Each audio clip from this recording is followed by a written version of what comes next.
Take our lead. Let's help you make your mark.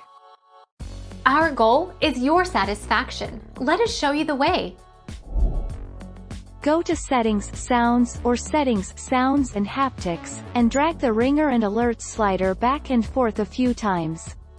If you don't hear any sound, or if your speaker button on the ringer and alert slider is dimmed, your speaker might need service. Contact Apple support for iPhone, iPad, or iPod Touch. 6 days ago.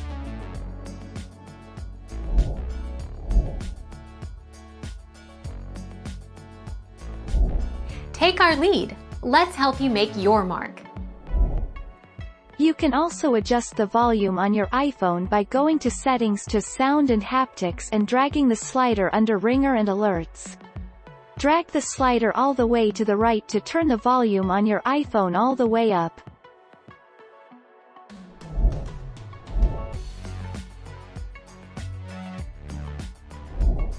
Take our lead. Check to see if volume limit is on. If so, click on, and then turn the volume all the way up. When you save and exit from this screen, the Settings, Music screen will then show volume limit is off. This is what you want.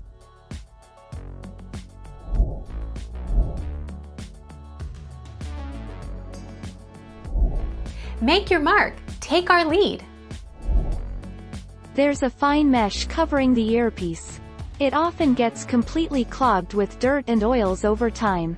This blocks the sound waves coming from the speaker. If you moisten and suck out the dirt, some might get in your mouth. This may fix this.